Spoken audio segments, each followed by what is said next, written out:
नमस्कार. आज 8 जुलै 2025 वार आहे मंगळवार. इंडियन एक्सप्रेस वृत्तपत्र विश्लेषणमध्ये आपलं स्वागत आहे. आज आपण खूप दिवसांनी भेटत आहोत. त्यानिमित्ताने मी फक्त इंडियन एक्सप्रेस वृत्तपत्र विश्लेषण घेऊन आलेलं आहे. याबद्दल तुम्ही तुमचे कमेंट्स मला नक्की कळवू शकता. मग त्यानुसार आपण लोकसत्ता आणि इंडियन एक्सप्रेस त्यानंतर ही सिरीज कंटिन्यू ठेवायची किंवा नाही याबद्दल आपण पुढे निर्णय घेणार आहोत. आता मग अचानकच मी गायब झालो, अचानकच हा व्हिडिओ घेऊन का आलेला आहे.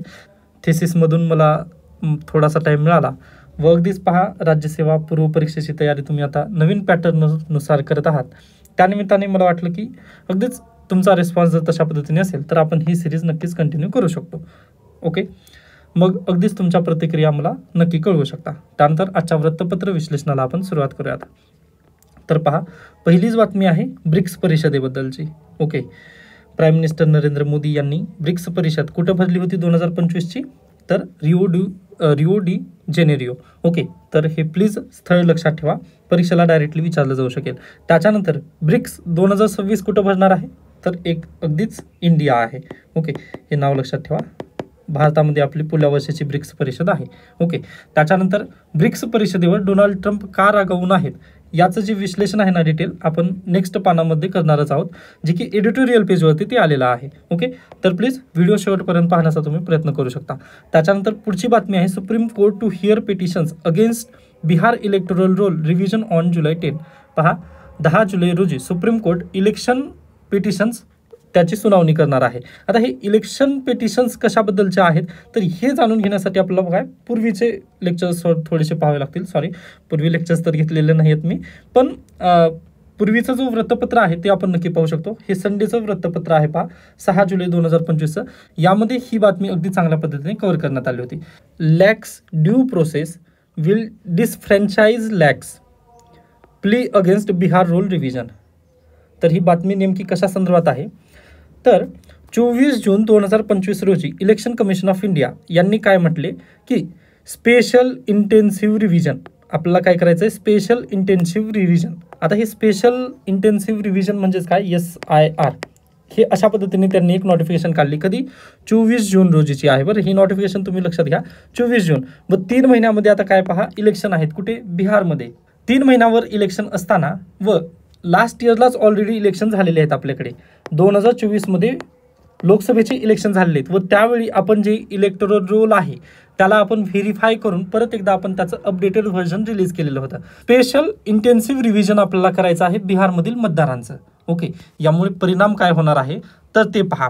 आपलं जे आर्टिकल आहेत म्हणजे भारतीय संविधानामधून आपल्याला फंडामेंटल राईट्स दिलेले आहेत पहा, त्यामधील 14, 19, 21, 325 आणि 326 हे व्हायोलेट होत आहेत. समजलं? आता उद्या सुनावणी होणार आहे. ही बातमी पहा तुम्ही, कधी 10 तारखेला याची सुनावणी होणार आहे. सुप्रीम कोर्ट याची सुनावणी करणार आहे. सुप्रीम कोर्टामध्ये आर्टिकल 32 आहे, रीट याचिका तुम्ही दाखल करू शकता पहा. व ही रीट याचिका याबद्दल आहे की 14, 19, 21, 325 आणि 326 हे व्हायोलेट होत आहेत, हे स्पेशल इंटेन्सिव्ह रिव्हिजनमुळे. आता हे स्पेशल इंटेन्सिव्ह रिव्हिजनमध्ये काय होणार आहे नेमकं तर त्याची बातमी जी आहे ना ती आजच्या वृत्तपत्रामध्ये किंवा एक एडिटोरियल आलेलं आहे तिथून आपण चांगल्या पद्धतीने समजून घेऊ शकतो पहा. मग आता हे जे SIR आहे ते बेसिकली काय आहे नेमकं ते पाहूयात आपण. तर नाऊ प्रूव्ह युअर आयडेंटिटी म्हणजेच काय, SIR मध्ये त्यांनी काय म्हटलेलं आहे, तुम्ही भारतीय सिटीजन आहात हे तुम्हाला काय करावं लागेल, प्रूव्ह करावं लागेल. समजतंय का? ओके, तर पहा, इलेक्शन कमिशन ऑफ इंडियाने 24 जून रोजी एक नोटिफिकेशन काढली व तुम्हाला ओळखपत्र किंवा तुमचं मतदार यादीमध्ये नाव तेव्हाच जाहीर केलं जाईल ज्यावेळेस तुम्ही भारतीय नागरिक आहात हे प्रमाणपत्र तुम्ही सिद्ध कराल. मग आता हे प्रमाणपत्र आपण सिद्ध कशाच्या बेसिसवर करू शकतो तर त्यांनी काय म्हटले पहा, 11 डॉक्युमेंटची त्यांनी लिस्ट दिली. बरोबर, 11 डॉक्युमेंट्सच्या लिस्टमध्ये काय आहे, पासपोर्ट आहे, त्याच्यानंतर ड्रायव्हिंग लायसन्स आहे. ओके, म्हणजे असे ओव्हरऑल त्यांनी 11 डॉक्युमेंट्सची त्यांनी लिस्ट दिली. मग जवळपास पहा, हे जे 11 डॉक्युमेंट्स आहेत यातील बहुतांश जे डॉक्युमेंट आहेत ते कोणा व्यक्तीकडे असतात तर अगदीच जो शिक्षित व्यक्ती आहे ना त्याच्याकडे हे बहुतांश डॉक्युमेंट सापडतात. आता आपल्यापैकी बहुतांश जणांकडे पासपोर्ट नसेल. आता माझ्याकडे पण इव्हन पासपोर्ट नाही. का तर मला कधी आवश्यकता भासली नाही त्याची, किंवा आपण अब्रॉडला फिरण्यासाठी वगैरे जाऊ तेव्हा पासपोर्ट लागेल, पण आता मला सध्याला आवश्यकता त्याची भासली नाही म्हणून मी पासपोर्ट काढलेला नाही. अगदी तसंच आहे पहा, हीच कंडिशन आहे बिहारमध्ये देखील. त्याच्यानंतर आता तुम्ही म्हणाल की सर मग प्रत्येकाजवळ आधार कार्ड आहे, पॅन कार्ड आहे, मान्य करतो मी, परंतु पॅन कार्ड पण आपण केव्हा काढतो, ज्यावेळेस आपला बँकेसाठी एखादं ट्रान्झॅक्शन करायचं असेल अबोव्ह 50,000 त्यावेळेस आपण त्याचं पॅन कार्डची तिथं आवश्यकता नक्की भासते, बरोबर आहे. पण त्याच्यापूर्वी आपण पॅन कार्ड वगैरे तिथं लागत होतं का, याच्यापूर्वीचे जर रूल्स तुम्ही पाहिले तर बिलकुल नाही. किंवा आता आई वडिलांचं पण पहा, आता ज्यावेळेस आपले आई वडील 50,000पेक्षा जास्तचं जर ट्रान्झॅक्शन करतात ना, त्यावेळेस त्यांना पॅन कार्डची आवश्यकता आहे. नाहीतर याच्यापूर्वी तशा पद्धतीने पॅन कार्डची तिथं मॅन्डेटरी वगैरे बिलकुल नव्हतं, राईट आहे. त्याच्यानंतर पॅन कार्ड जरी तुम्ही काढायला गेलात तर तिथं आधार कार्ड मॅन्डेटरी आहे. पण नवीन जर तुम्ही रूल्स पाहिलेले असाल तर, किंवा तुम्ही तुमचं आधार कार्ड ना एकदा काय करा, तुम्ही UIDAIच्या वेबसाईटवरती जाऊन तुम्ही काय आधार कार्ड डाउनलोड करा. आधार कार्ड डाउनलोड केल्यानंतर ते पहा, एक रेड बॉक्स येत आहे. त्या रेड बॉक्समध्ये त्यांनी काय म्हटलेलं आहे की आधार कार्ड हे सिटीझन किंवा एज सर्टिफिकेटचं डॉक्युमेंट तुम्ही ओळखपत्र पुरावा म्हणून तशा पद्धतीने देऊ शकत नाही, हे त्यांनी आधार कार्डवरती नमूद केलेलं आहे, बरोबर. त्यामुळे बहुतांश व्यक्तीकडे आज बिहारमध्ये असू द्या किंवा अन्य दुसऱ्या राज्यांमध्ये किंवा आपल्याकडे पण प्रत्येकाजवळ आधार कार्ड आहे, पण ते आधार कार्ड सिटीझनशिपचा पुरावा नाही आहे किंवा तुमच्या बर्थ सर्टिफिकेटचा पुरावा तो आधार कार्ड नाही आहे. या कारणामुळे आधार कार्ड तिथे ग्राह्य धरण्यात येणार नाही. व पहा, बिहार ऑलरेडी काय आहे, एकदम म्हणजे मागासलेलं राज्य आहे असं तुम्ही म्हणू शकता, किंवा नीती आयोगाच्या म्हणण्यानुसार किंवा त्यांच्या शब्दानुसार आपण त्यांना आकांक्षित राज्य आहे असं तुम्ही म्हणू शकता बिहारला, बरोबर आहे. मग तेथील जी बहुतांश लोकसंख्या आहे ना, त्यांच्याकडे काय आहे, आधार कार्ड आहे. त्याच्यानंतर मनरेगाचं जे कार्ड आहे ना ते आहे. पण MG नरेगाचं जे कार्ड आहे ना, त्याला पण आपण सिटीझनशिपचा पुरावा मान्य करत नाही ना तिथं. मग तुम्ही तुमची सिटीझनशिप प्रूव्ह करू शकत नसाल तर इथं काय होणार आहे, तुम्हाला व्होट करता येणार नाही. व हे व्यक्ती तेच आहेत पहा, हे जे मतदार आहेत ना, त्यांनी 2024च्या लोकसभेमध्ये त्यांनी काय मतदान केलेलं आहे ऑलरेडी. यासोबतच पहा, आता हे इथंच थांबत नाही आहे, हे इथंच थांबत नाही, याच्या पुढे पण जाऊन आता अगदीच आपला जन्म पहा, जर आपण कन्सिडर करूया 2005चा जन्म आहे माझा, ओके. मग 2005चा जर माझा जन्म असेल ना, तर मला देखील माझं सिटीझनशिप तिथं प्रूव्ह करावी लागेल. ती कशाच्या बेसिसवर प्रूव्ह करावी लागेल, तर माझ्या आई वडिलांचे तिथे डॉक्युमेंट दाखवावे लागतील, किंवा मी सिटीझन ऑफ इंडियाच आहे, ओके. माझ्याजवळ आहेत ऑलरेडी आधार कार्ड आहे, परंतु आधार कार्ड तिथं ग्राह्य धरलं जाणार नाही व मला माझ्या आई वडिलांचे कागदपत्र दाखवावे लागतील, ज्यामुळे तिथं काय होईल की मी ॲट बर्थ राईट मी सिटीझन ऑफ इंडिया झालेला आहे असं आपलं तिथं कन्सिडर केलं जाईल. मग यासाठी पहा, आपल्या आईवडिलांचे डॉक्युमेंट, आता अगदी जर आपले आईवडील शिक्षित असतील तर त्यांचे डॉक्युमेंट नक्की मिळतील, पण जर आपले आईवडील शिकलेले नसतील तर त्या डॉक्युमेंट त्यांनी काढलेले असतील का त्यावेळेस, तर बिलकुल काढले नसेल. मग हीच तर तिथं बेसिकली SIR मध्ये प्रॉब्लेमॅटिक सिच्युएशन आहे. व हे छुप्या पद्धतीने पहा, यामध्ये काही गैर नाही आहे. इलेक्शन कमिशन ऑफ इंडिया जे करतं ते चांगली गोष्ट आहे असं तुम्ही म्हणू शकता. पण पहा, आपलं जर ब्युरोक्रेसी तुम्ही पाहिली तर बिहारमध्ये ऑलरेडी फ्लड्स टाईप सिच्युएशन आहे, ओके. म्हणजे पावसाळा असल्यामुळे पूरजन्य परिस्थिती तिथं आहे, एक कंडिशन ती आहे, म्हणजे डिझास्टर मॅनेजमेंट. त्याच्यानंतर दुसरं म्हटल्यानंतर पहा आपली ब्युरोक्रेसी, ओके. ब्युरोक्रेसीमध्ये आपल्या आणि त्यातल्या त्यात बिहारमध्ये भरपूर चॅलेंजेस आहेत, बरोबर. मग ह्या चॅलेंजिंग सिच्युएशनमध्ये पण डायरेक्टली आपण टेस्ट अँड ट्रायलला आपण कोणतं राज्य घेतलेलं आहे, बिहार घेतलेलं आहे, ओके. मग हे थोडंसं आपलं काय एक चॅलेंजिंग सिच्युएशन ठरतं, ओके. व यासोबतच पहा, आता फक्त इलेक्शनला उरलेले 3 महिने, 3 महिन्याच्या पूर्वीच तुम्ही जर SIR घेत असाल तर हे थोडंसं कुठंतरी ना जे मतदार आहेत त्यांना निरुत्साह तिथं प्राप्त करून देईल. यासोबतच पहा, बिहारमधील जे बहुतांश कामगार आहेत किंवा बिहारमधील जी बहुतांश लोकसंख्या आहे ती मायग्रेटेड झालेली आहे. प्रत्येकाचा जर हा उत्सव असेल किंवा देशाचा जर हा उत्सव असेल तर एखाद्याला आपण वंचित ठेवत आहोत ना. व पहा, भारतीय संविधानमधील जे कलम 325 आणि 326 आहेत ना ते काय म्हणतात, एकच मिनिट द्या, इथे मी ऑलरेडी दिलेला आहे. तर 325 काय म्हणतं पहा, no disqualification from electoral roll based on identity. म्हणजे एखाद्याच्या आयडेंटिटीवरून डिस्क्वालिफिकेशन तिथं करता येणार नाही, हे कलम 325 सांगतं. तर 326 काय म्हणतं पहा, election based on adult suffrage. म्हणजे जर तुमचं वय 21 वर्ष झालेलं असेल, आता पूर्वी 21 वर्ष होतं, त्याची अमेंडमेंट करण्यात आली पहा, 61वी अमेंडमेंट आहे 1988 मध्ये. त्या घटनादुरुस्तीनुसार वय तुमचं मतदार यादीमधलं जे वय आहे किंवा मतदान देण्याचा जो अधिकार आहे त्याचं वय 18 वयोवर्ष करण्यात आलं आहे. कलम 326 नुसार वयोवर्षाची अट दिलेली आहे. आणि 325 नुसार पहा काय म्हटलेलं आहे की no disqualification from electoral roll based on identity.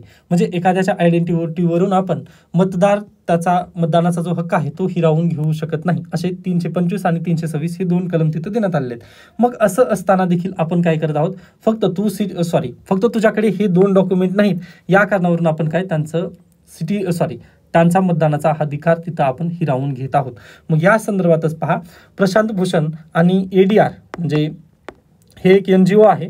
परीक्षेला प्रश्न विचारला जाऊ शकतो. पहा, MPSC मध्ये हा प्रश्न आलेला होता याच्यापूर्वी. बॉम्बे हिस्टॉरिकल सोसायटी या संदर्भात NGO होतं ते पण. मग त्याच पद्धतीने पहा, ADR आपल्या मतदानासंदर्भात खूप किंवा आपल्या भारत देशामध्ये लोकशाही टिकून राहावी यासाठी तो लढा देत असतो. ADR ही संस्था आहे. त्यामुळे लक्षात ठेवा, ADR हे काय आहे? NGO आहे. मग त्यांनी एक PIL पिटिशन फाईल केलेलं आहे सुप्रीम कोर्टामध्ये. त्याची सुनावणी आता कधी? 10 जुलैला होणार आहे.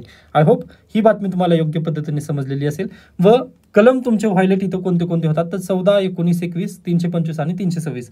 आता पहा, मी याचे जास्त नोट्स इथं बनवलेले नव्हते कारण त्या दिवशी माझ्या माइंडमध्ये हे नव्हतं. हे फक्त माझ्यासाठी हे बनवलेले होते पहा मी नोट्स हे. त्याच्यानंतर अगदी 6 जुलैची एक बेस्ट तारीख जर म्हटलं तर तुम्ही 5 जुलै महाराष्ट्राच्या इतिहासामध्ये एक काय म्हणू शकता, एक चांगला क्षण आपल्यासाठी होता. दोन्ही ठाकरे बंधू एकत्र आले. आता अगदीच हे थोडंसं पॉलिटिकल जरी झालेलं असेल तरी आपल्यासाठी खूप महत्त्वाची ही न्यूज आहे. व पहा, पॉलिटिकल ऑब्झर्वर आपल्याला बनायचं आहे. याच्यापूर्वी पण मी ज्यावेळेस लेक्चर घ्यायचं त्यावेळेस सांगितलेलं होतं तुम्हाला की पॉलिटिकल ऑब्झर्वर तुम्हाला बनता यायला पाहिजे. ओके, पहा, सत्ता कोणाची पण असू शकते. म्हणजे तुम्ही जर प्रशासनात गेलात ना तर आज BJP आहे व याच्यापूर्वी पहा उद्धव ठाकरे यांचं पण सरकार होतं किंवा त्याच्यापूर्वी पृथ्वीराज चव्हाण INCचं पण सरकार होतं. त्यामुळे आपल्याला तिथे काम करायचं आहे. प्रशासनात गेल्यानंतर सत्ता येतील जातील पण प्रशासन तिथं टिकून राहतं व सिस्टममध्ये तुम्ही सिस्टमचा एक भाग असाल. मग त्यावेळेस तुम्हाला काम करायचं. या नात्याने अगदीच तुम्हाला काय पॉलिटिकल ऑब्झर्वर तिथं बनावंच लागेल.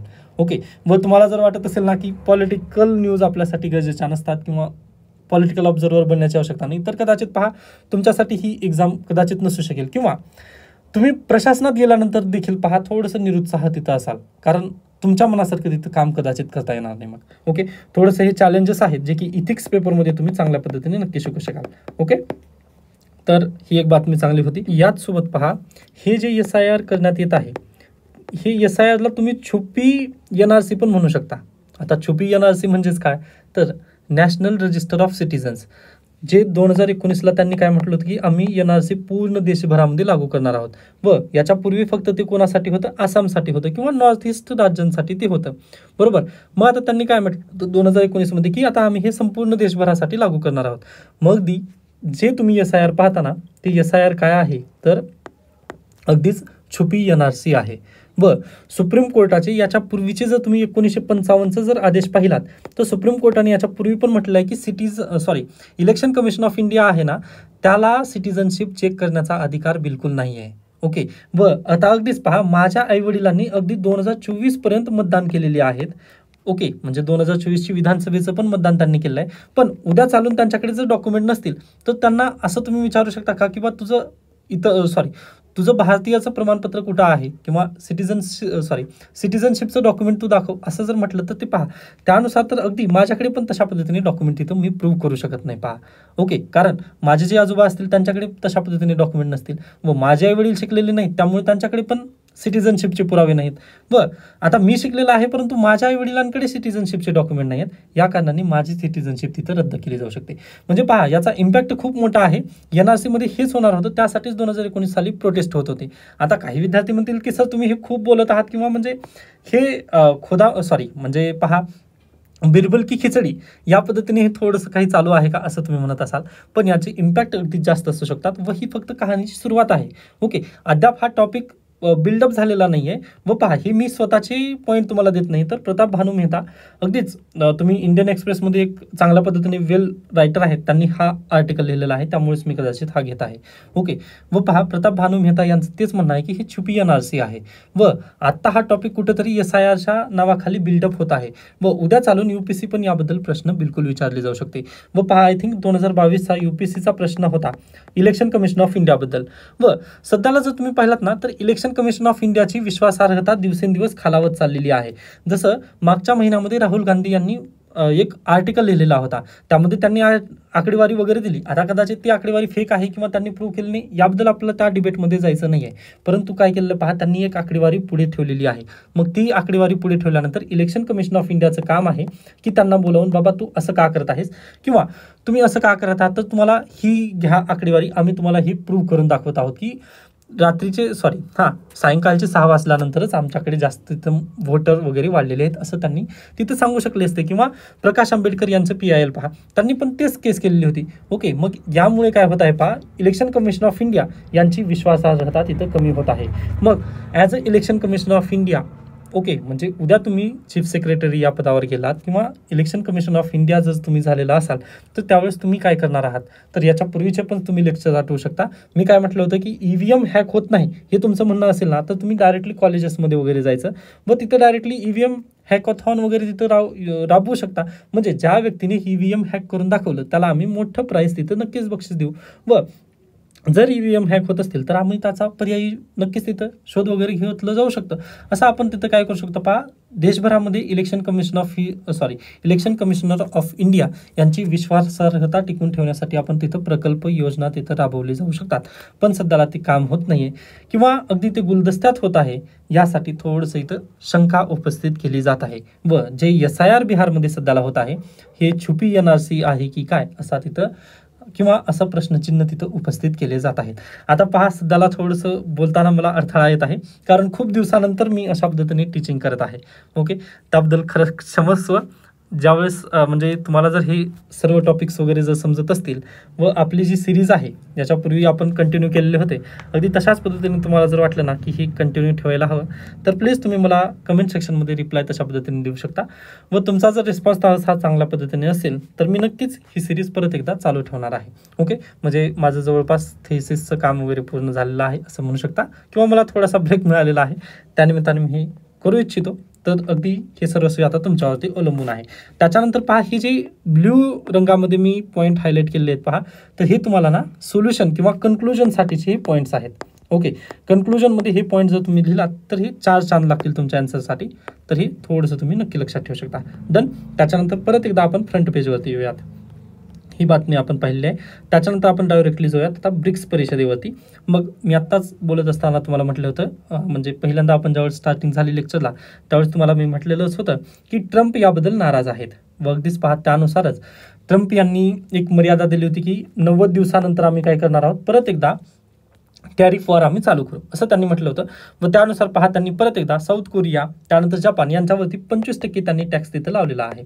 ओके, 25% त्यांनी टॅक्स तशा पद्धतीने लावण्याचा प्रयत्न केलेला आहे. आता पाहूयात भारतावरती त्यांनी किती टक्के टॅक्स लावतील. पण भारताला त्यांनी काय दिलेलं आहे पहा, इशारा दिलेला आहे.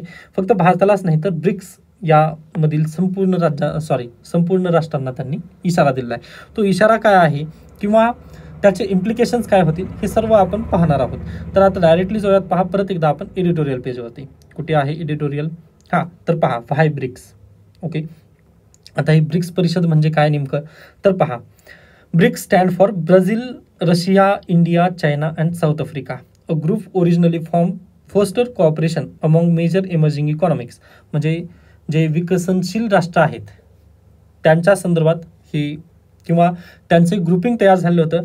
त्यामध्ये पहा, ब्राझील, रशिया, इंडिया, चायना आणि साऊथ आफ्रिका हे सर्व एकत्र झालेले होते. आता रशिया विकसित राष्ट्र म्हणू शकता तुम्ही, पण बाकीचे जे आहेत Brazil, India, China, south Africa हे विकसनशील आहेत, म्हणजे विकसित मार्गावर आहेत व त्यांच्या इकॉनॉमीला रशिया मदत करत होता. या संदर्भात हे एकत्र आले होते. व पहिल्यांदा पहा, यांनी 2001 मध्ये एक कन्सेप्ट उदयास आली होती ब्रिक नावाची. मग त्याची पहिली मीटिंग पहा 2009 मध्ये रशिया येथे झाली. बरोबर. मग पहिल्यांदा तर हे काय होतं पहा, फक्त ब्रिकच होतं. परंतु 2010 साली पहा, यामध्ये कोण जॉईन झालं, साऊथ आफ्रिका जॉईन झालं. व साऊथ आफ्रिका जॉईन झाल्यानंतर हे काय झालेलं आहे, आता ब्रिक्स परिषद झालेला आहे, BRICS. व 2025 मध्ये पहा, यामध्ये आता आणखीन दुसरे देश इथे एक्सपांडेड झालेला आहे. ब्रिक्स परिषद थोडीशी एक्सपांड झालेली आहे. आता यामध्ये पहा, Egypt, Ethiopia, Iran, UAE, Indonesia. Okay, आता हे 10 मेंबर बॉडी असणार आहे. पूर्वी 5 होती, ती आता 10 मेंबर बॉडी झालेली आहे. व फॉर्मिंग नेशन इंडिया आहे का यामध्ये, तर बिलकुल आहे. UPSC डायरेक्टली अशाच पद्धतीचे प्रश्न देतं पहा, की फॉर्मिंग मेंबर होता का, म्हणजे भारत स्थापनेवेळी यामध्ये ब्रिक्समध्ये होता का, तर बिलकुल होता. भारताने स्थापना त्यामध्ये योगदान दिलेलं आहे, BRIC. ओके, त्याच्यानंतर पुन्हा कोण कोण आले, साऊथ आफ्रिका 2010 साली आला. त्याच्यानंतर 2025 म्हणजे लास्ट इयरला त्यांनी यामध्ये ॲडिशन केलेलं आहे पहा, Egypt, Ethiopia, Iran, UAE, Indonesia. Okay, या राष्ट्रांना आपण ब्रिक्स परिषदेमध्ये सामावून घेतलेला आहे. ओके, हे समजून आलं तुम्हाला. आता पहा, ब्राझील घ्या, किंवा रशिया, इंडिया, चायना हे 3 राज्य जरी घेतलात, सॉरी मी परत तेच म्हणतोय राज्य, सॉरी फॉर दॅट, म्हणजे थोडंसं मला माफ करा, कारण खूप दिवसानंतर हे बोलतोय, कदाचित त्यामुळे होत असेल असं. तर पहा, मी कोणते देश म्हटले, रशिया, त्यानंतर चायना आणि इंडिया. पहा, हे जर 3 देश पाहिले तुम्ही, तर या 3 देशांची इकॉनॉमी ना खूप बेस्ट आहे किंवा एक चांगल्या ट्रॅकवर आहे, बरोबर आहे. यामध्ये रशिया पहा अगदीच फुल पुढे गेलेला आहे, पण रशिया आणि USA काय झालेलं आहे पहा, भांडण आहे, बरोबर. त्यामुळे ज्यावेळेस रशिया युक्रेन वॉर झालं त्यावेळेस आपण काय केलं, USA रशियावरती सँक्शन टाकलेले आहेत की बा तू डॉलरमध्ये ट्रान्झॅक्शन करू शकत नाहीस, बरोबर आहे. त्यामुळे आज घडीला पेट्रोलियम पदार्थ जे आपण रशियाकडून घेतो ते कशामध्ये ट्रान्झॅक्शन करतो, रशियाचं रुबल आणि भारताचा रुपया यामध्ये आपले काय ट्रान्झॅक्शन चालू आहेत. ओके, पूर्वीच्या व्हिडिओजमध्ये म्हणजे ज्यावेळेस तुम्ही जर माझे स्टुडंट असाल तर पूर्वीच्या लेक्चर्समध्ये आपण ही चांगल्या पद्धतीने कन्सेप्ट पाहिलेली होती. त्याच्यानंतर चायना इमर्जिंग इकॉनॉमी आहे पहा. ओके, अगदीच अमेरिकेला टक्कर देत आहे चायना, बरोबर. त्याच्यानंतर इंडिया, आता अगदीच आपण पण लार्जेस्ट इकॉनॉमीच्या पातळीवरती आहोत, बरोबर. मग पहा, हे 3 देश आहेत व उर्वरित जे 7 देश आहेत, म्हणजे टोटल झाले किती, तर 10 देश जे आहेत. मग या 10 देशांनी मिळून जर डॉलरला जर म्हटले की आम्ही डॉलरला बायकॉट करणार आहोत, ओके, आम्ही डॉलरमध्ये ट्रान्झॅक्शन करणार नाही असं जर म्हटलं, आता सध्याला रशियाने बॉयकॉट केलं आहे किंवा रशियावरती USA सँक्शन टाकले, त्यामुळे आपण रशियासोबत रुबल म्हणजे त्यांच्या करन्सीमध्ये ट्रान्झॅक्शन करत आहोत. अगदी हे जे ब्रिक्स नेशन आहेत, BRICS, हे संपूर्ण जे नेशन्स आहेत हे जर एकत्र येऊन यांनी स्वतःच्या करन्सीसाठी एक ट्रान्झॅक्शन सिस्टीम जर आणली तर काय होईल पहा, डॉलरायझेशन किंवा जे USAचा जो पगडा भारी आहे, आज कशामुळे भारी आहे किंवा तो स्वतःला राजा कशामुळे म्हणत आहे, तर फक्त डॉलरमुळे पहा. कारण ज्यावेळेस आपण जागतिक लेवलवरती व्यवहार करतो ना, तर ते फक्त डॉलरमध्ये एक्सेप्ट केले जातात. या कारणांमुळे आपल्याला काय थोडीशी या कारणांमुळेच USAचा दबदबा तिथं थोडंसं आहे. याच्या पूर्वी पहा, 2018च्या पूर्वी आपण इराणसोबत पण पहा त्यांच्याच करन्सीमध्ये ट्रान्झॅक्शन करायचो, पण USAने आपल्याला सांगितलं की बा इराणसोबत तुला ट्रान्झॅक्शन करता येणार नाहीत. त्यामुळे पहा, चाबहार पोर्ट भारत तिथं बांधून देत आहे. ओके, आता हे थोडंसं मी विषयांतर होत आहे, पण अगदीच जर मला वेळ मिळाला तर त्याबद्दल आपण बोलूयात किंवा याच्या पूर्वी पण आपण ते बोललेलं आहे, बरोबर. तर पहा, USA बडा भाई आहे कशामुळे, तर ह्या फक्त डॉलरमुळे. पण जे ब्रिक्स नेशन आहेत हे संपूर्ण जर ब्रिक्स नेशन एकवटले तर काय होणार आहे पहा, तर अगदी यांची हे स्वतः करन्सी निर्माण करू शकतात किंवा मेसेजिंग सिस्टम ते निर्माण करू शकतात. मग काय ब्रिक्स पे हे येणार आहे. ओके, म्हणजे लास्ट इयरला ब्रिक्स पे बद्दल चर्चा चालू होती. मग त्यावेळेस हे डोनाल्ड ट्रम्पला ज्यावेळेस समजलं ना, डोनाल्ड ट्रम्प अगदीच भडकले व त्यांनी म्हटले की आम्ही तुमच्यावर 100% टॅक्स लावू जर तुम्ही USA सोबत एखादं ट्रान्झॅक्शन करत असाल व तुम्ही ब्रिक्स नेशन असाल व ब्रिक्स पेचा जर तुम्ही उपयोग केलात तर आम्ही तुम्हाला 100% तिथं काय कस्टम ड्युटी लावू. म्हणजे 100 रुपयाची वस्तूवर आम्ही काय 100 रुपये टॅक्स लावू. म्हणजेच काय, वस्तू किती होईल, 200 रुपये होईल. मग वस्तू 200 रुपयाची झाल्यामुळे प्रॉब्लेम काय होईल, तर ती वस्तू खूप महाग होईल व भारतीय जर एखादी ती वस्तू असेल तर ती USAच्या मार्केटमध्ये टिकू शकणार नाही. अशा पद्धतीने त्यांनी ते ब्रिक्स पेवरती निर्बंध लावण्याचा थोडासा प्रयत्न केला होता. त्यामुळेच आग बबूला जे फ्रंट पेजवरती जी न्यूज होती ना, त्यामुळेच ते USAचे प्रेसिडेंट डोनाल्ड ट्रम्प हे आग बबूला झालेले आहेत सध्याला पण. ओके, त्याच्यानंतर आणखीन काही इनिशिएटिव्ह आहेत पहा ब्रिक्स बद्दलचे. New development bank, UPSC directly प्रश्न विचारू शकते. CAPFला याच्या पूर्वी पण आलेला प्रश्न आहे हा. याचं हेडक्वार्टर कुठं आहे, शांघाय येथे आहे. हा प्रश्न आलेला आहे. शांघाई कुठं आहे, चायनामध्ये. ओके, लक्षात ठेवा. New development bank funds infrastructure and sustainable project in member countries. Okay, म्हणजे इन्फ्रास्ट्रक्चर बांधण्यासाठी फंड देतं न्यू डेव्हलपमेंट बँक. फक्त हे कोणाला, 10 देशांसाठी हे आहे. त्याच्यानंतर कंटिजेंट रिझर्व्ह, हे पहा ऑनलाईन आहे, हे डायरेक्टली ऑनलाईन अशा पद्धतीने हे कंटिजेंट रिझर्व्ह आहे. याचं कुठं हेडक्वार्टर वगैरे तशा पद्धतीने नाही आहे. ओके, तर हे तुम्ही थोडेसे पॉईंट लक्षात ठेवायचे आहेत. बाकी काल परिषद झाली व आता नेक्स्ट परिषद जी असेल ती कुठं आहे, तर भारतामध्ये ही नेक्स्ट परिषद होणारी आहे. यासोबतच आणखीन जर तुम्ही पाहिलात तर अँटी अमेरिकन ह्याच्यामध्ये थोडेसे सूर लागत आहेत, कारण रशिया इथं बसलेला आहे व रशिया, चायना आणि इंडिया हे तिघं एकत्र येत आहेत. या कारणांमुळे थोडंसं डोनाल्ड ट्रम्प यांना योग्य वाटत नाही किंवा म्हणजे थोडंसं त्यांनी आगबबुला होत आहेत असं तुम्ही डायरेक्टली म्हणू शकता. बाकी याचे जे पॉईंट्स आहेत ना, मी तो ऑलरेडी दिलेले आहेत. पहा, याचं ओरिजिन काय आहे किंवा UPSC डायरेक्टली इथून विचारलं जाऊ शकते.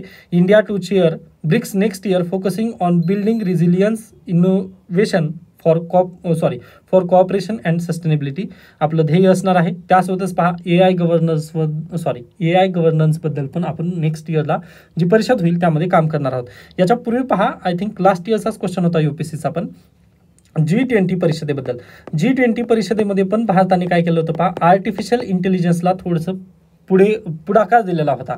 ओके, आर्टिफिशियल इंटेलिजन्स बद्दल आपण चर्चा केली होती लास्ट इयरच्या G20 परिषदेमध्ये, बरोबर. अगदी तशाच पद्धतीने पहा नेक्स्ट इयरची जी ब्रिक्स परिषद असणार आहे यामध्ये पण आपण आर्टिफिशियल इंटेलिजन्स बद्दल थोडीशी चर्चा करणार आहोत. ओके, हा पॉईंट थोडंसं तुम्हाला लक्षात ठेवायचा आहे. याच्या व्यतिरिक्त UPSC प्रश्न विचारेल का, तर पहा माझ्या मते तर नाही विचारणार, कारण हे जे MCQ पॉईंट आहेत ते मी ऑलरेडी डिस्कस केलेत. व जे मेन्स परीक्षा आहे, मेन्स परीक्षेमध्ये पण तुम्ही हे पॉईंट आधारे नक्कीच लिहू शकता की हे जे तिन्ही देश जर एकत्रित आले तर जे डॉलरचं दबदबा आहे ना तो थोडासा कमी केला जाऊ शकतो. मग पहा ना, आता तुम्ही UAE आहे, टुरिझमसाठीचं स्पेशल आहे ते, बरोबर. मग टुरिस्ट वगैरे जर तिथे गेले तर ते डायरेक्टली काय करतील पहा, डॉलरऐवजी आपला रुपयामध्ये वगैरे ते ट्रान्झॅक्शन करू शकतील किंवा ब्रिक्स पेद्वारे ट्रान्झॅक्शन ते करू शकतील. मग त्यामुळे USAचं जे दबदबा आहे ना ते कायम राहणार नाही. ओके, मग हेच कारण आहे त्यामुळे USA थोडंसं आपल्यावरती सँक्शन लावण्याचा प्रयत्न करत आहे. व परत एकदा त्यांनी काय केलं आहे पहा की जे टॅरिफ वॉर होतं ना त्याला परत एकदा त्यांनी चालू करण्याचा प्रयत्न केला. 25% त्यांनी जपान आणि साऊथ कोरियावरती त्यांनी टॅक्स लावलेला आहे. ओके, पाहूयात आता. त्यावेळेस तर त्यांनी म्हणजे भारतावर पण सँक्शन लावलेले होते, पण 90 दिवसाचा त्यांनी टाइम फ्रेम मागितला होता. मग आता परत 1 तारखेपासून ते टाइम फ्रेम संपेल. मग पाहूयात डोनाल्ड ट्रम्प भारतावर किती तारीफ वगैरे लावतील ते. ओके, त्याच्यानंतर द हिंदी आणि हिंदुत्व हा आर्टिकल ना तुम्ही स्वतः वाचून घेऊ शकता. यामध्ये अगदीच सुहास पळशीकर सरांनी लिहिलेला हा आर्टिकल आहे, पण थोडासा सेक्युलरिझम या अँगलने जर पाहिला तर आपल्यासाठी थोडासा महत्त्वपूर्ण ठरणार नाही, पण पॉलिटिकल ऑब्झर्वर या नात्याने तुम्ही हा आर्टिकल नक्की वाचून घेऊ शकता. नेक्स्ट आहे पहा अंडरस्टँडिंग व्हेअर वी आर. आता अगदीच मराठी भाषिक आणि त्यानंतर दुसऱ्या राज्यामध्ये पहा काल निशिकांत दुबे त्याच्यानंतर आशिष शेलार यांचे जे वक्तव्य आले म्हणजे अगदी थोडंसं अपसेट करण्या पद्धतीने आहे. आता अगदीच पहा 1 जुलै रोजी GST डे जो आहे त्या दिवशी पहा आपल्याकडे GSTचा डाटा रिलीज झाला. त्यामध्ये पहा अगदीच 1 नंबरला महाराष्ट्राचं कॉन्ट्रीब्युशन आहे, ते आपण मान्य करतो. पण अगदी याच्यापूर्वी पण मी म्हटलेलं आहे पहा, जर परीक्षेत प्रश्न आला ना की GSTमध्ये सर्वात जास्त कोण पे करतं तर महाराष्ट्रच आहे. डोळे झाकून तो तुम्ही आन्सर राईट करू शकता. तमिळनाडू कर्नाटक वगैरे कोणी नाही आहे, महाराष्ट्रच आहे. पण महाराष्ट्रामध्ये आणि त्यातल्या त्यात आपण मराठी आहोत या नात्याने आपला अभिमान आपला महाराष्ट्राचा असणं गरजेचं आहे. कारण अगदीच पहा तुम्ही कर्नाटकमध्ये जा, तमिळनाडूमध्ये जा किंवा उत्तर प्रदेशमध्ये जा, तिथे गेल्यानंतर पहा तुम्ही त्या राज्याची भाषा बोलता. ओके, आता मला यामध्ये डायरेक्टली पडायचं नाही आहे, परंतु आपला अगदीच तुम्ही जे लेक्चर करत आहात हे जे सर्व विद्यार्थी माझं लेक्चर करणार आहेत ते कोण आहेत तर अगदी पहा रुरल बॅकग्राऊंडमधून आले आहेत व त्यांनी मराठीमधूनच येतात. ओके, मराठी मीडियममध्येच आपलं शिक्षण झालेलं आहे व आपला अभिमान असणं खूप गरजेचं आहे. काल चीफ जस्टिस ऑफ इंडिया यांचं पण स्टेटमेंट आलेलं आहे मराठी भाषेबद्दलचं. ओके, त्यांनी पण मराठी मीडियम स्कूलमधूनच शिकलेले आहेत, त्यामुळे अगदीच आपला अभिमान असणं गरजेचं आहे. म्हणजे मी बेसिकली बोलत होतो की दुसऱ्या राज्यामध्ये गेल्यानंतर आपण त्या राज्याची भाषा बोलतो, नक्की आपली भाषा तिथं बोलतो. मग अगदी महाराष्ट्रामध्ये आल्यानंतर तो नियम काम पहा हिंदी सक्तीला तशा पद्धतीने उद्धव ठाकरे यांनी पण ते स्पष्ट केलं आहे किंवा राज ठाकरे यांचा पण अजेंडा स्पष्ट आहे तिथे. ओके, बाकी पॉईंट्स तुमचे आहेत पहा. आर्टिकल 19 सर्वांना आहे. ओके, मी त्यामध्ये जास्त जात नाही. एखाद्याच्या भावना जर दुखावल्या असतील तर सॉरी फॉर दॅट. पहा प्रॉब्लेम हा आहे म्हणजे शब्द निवडून बोलावे लागतात यूट्यूबवरती लेक्चर जर अपलोड करायचं म्हटल्यानंतर एक थोडंसं आपल्याला चॅलेंजिंग जॉब आहे. त्याच्यानंतर peace time is nothing but illusion, we must prepare for uncertainty, Rajnath Singh. अगदी हाच टॉपिक पहा UPSC संदर्भात पण आहे. ओके, अनसर्टेनिटी आहे किंवा अनप्रेडिक्टेबिलिटी आहे. आता राजनाथ सिंग यांनी वॉरसाठी आपल्याला सदैव प्रिपेअर राहायचं आहे या संदर्भात बोलले. अगदी तशाच पद्धतीने पहा प्रत्येक प्रश्नासाठी आपल्याला UPSCची जर तयारी तुम्ही करत असाल तर तुम्हाला प्रिपेअर राहणं गरजेचं आहे. ओके, हा पॉईंट तुम्ही लक्षात ठेवू शकता. त्याच्यानंतर पुढे चला. हां, आणखीन एक महत्त्वाची न्यूज, कंबाईन परीक्षेला वगैरे विचारलं जाऊ शकतो प्रश्न की गोल्डन व्हिसा ही जी स्कीम आहे भारतीयांसाठी कोणी लॉन्च केलेली आहे. भारतीयांसाठी गोल्डन व्हिसा ही जी स्कीम आहे ना ती UAEने लॉन्च केलेली आहे. UAE, प्लीज हा पॉईंट लक्षात ठेवा. परीक्षेला डायरेक्टली प्रश्न विचारला जाऊ शकतो. कंबाईन परीक्षा असू द्या किंवा आपली UPSCची पण परीक्षेला हा प्रश्न विचारला जाऊ शकतो. कोणते आहे? गोल्डन व्हिसा UAEने चालू केलेला आहे भारतीयांसाठी. ओके, बाकीच्या न्यूज आहेत ज्या की छोट्या आहेत. आता पहा इथे Trump keeps countries market on edge as a tariff deadline. Yes, 1 ऑगस्टपासून ते टॅरिफ परत एकदा चालू होणार आहे. त्यानंतर आणखीन एक न्यूज होती पहा, कुठे गेली ती, जी की ब्रिक्सबद्दलच होती ती. आता ती मला दिसत नाही बेसिकली. आय थिंक त्यानंतर इलॉन मस्क यांनी एक नवीन पार्टी स्थापन केलेली आहे. ती म्हणजे 1-2 दिवसापूर्वीची न्यूज होती. आय होप तुम्ही ती न्यूज कव्हर केला असाल. ओके, त्याच्यानंतर हे पहा इथे, why BRICS is a Trump target. आता पहा, ही न्यूज मी घेत नाही आहे, स्किप केली. का स्किप केली? कारण एडिटोरियलमध्ये मी तुम्हाला चांगल्या पद्धतीने स्पष्ट सांगितलं आहे व MCQ पॅटर्न पण तिथं ऑलरेडी मी डिस्कस केला आहे की यामधून तुम्हाला प्रश्न वगैरे बनू शकतात. प्लीज देशांची नावं लक्षात ठेवा, UPSC डायरेक्टली प्रश्न तिथून विचारलं जाऊ शकतं. ओके, त्याच्यानंतर पुढे इकॉनॉमीचे स्पोर्ट्स न्यूज आहेत. तर अशा पद्धतीने आजचं इंडियन एक्सप्रेस इथं संपतं. पहा, मी आजचा लोकसत्ता वृत्तपत्र आणलेलं नाही, कारण सहज मी चेक केलं आपले कमेंट्स व त्याबद्दल खरंच सॉरी.